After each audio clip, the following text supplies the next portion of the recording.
There are times in the Quran where Allah subhanahu wa ta'ala really reminds us what His anger and rage and fury can look like. And one of these cases is actually with one of the enemies of Islam, one of the ardent enemies of Islam, Al-Walid ibn Mughira, la'natullahi alayh. To give you some background on Al-Walid, he was a masterclass poet as well as the leader of the Bani Makhzum, aka the tribe that Khalid ibn Walid comes from. In fact, he's Khalid ibn Walid's father. Now on one occasion, Al-Walid ibn Mughira goes to visit Abu Bakr as-Siddiq radiyallahu anhu. And Abu Bakr radiyallahu anhu naturally reads to him some of the Quran and gives him da'wah. And Al-Walid ibn Mughira, being a poet, he knows the magnificence of the Quran. He comes out and he says, this is not the words of a soothsayer, this is not the words of a madman, this is not even the words of a poet. This is the word of Allah subhanahu wa ta'ala. Now when the enemies of Islam from amongst the Quraysh, such as Abu Jahl la'natullahi alayh, hear this, they immediately rush to him and they decide to play on his pride. Abu Jahl knocks on his door and says, Ya Walid, we have heard that your people are raising charity for you. Al-Walid looks around and says, do I not have more money and more children than all of them? And Abu Jahl turns around and says, well, it's reached us that you went to the house of Ibn Abi Quhafa, aka Abu Bakr, and started praising his religion just so he could give you some morsels of food, that you went there begging. Now obviously this played on the pride of Al-Walid. And so he turned around and he said, verily by Allah, I don't need anything from them. I don't need anything from Abu Bakr or Muhammad or anyone. And this word that they have brought is nothing to me.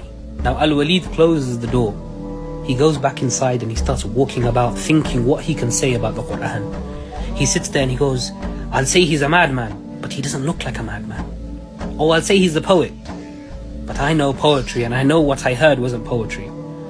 Oh, I'll say that he's a soothsayer, but he doesn't sound like a soothsayer.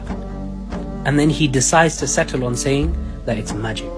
And right when Al-Walid is about to go and make this announcement in front of Mecca, Allah subhanahu wa ta'ala reveals these verses of Surah Muddathir. ذَرْنِي وَمَنْ خَلَقْتُ وَحِيدًا وَجَعَلْتُ لَهُ مَالًا مَمْدُودًا وَبَنِينَ شُهُودًا وَمَهَّدتُّ له تمهيدا ثم يطمع أن أزيدا كلا إنه كان لآياتنا عنيدا سأرحقه صعودا إنه فكر وقدر فقتل كيف قدر ثم قتل كيف قدر ثم نظر ثم عبس وبسر ثم أدبر واستكبر فقال إن هذا إلا سحر يؤثر إن هذا إلا قول البشر سأصليه سقر وما أدراك ما سقر.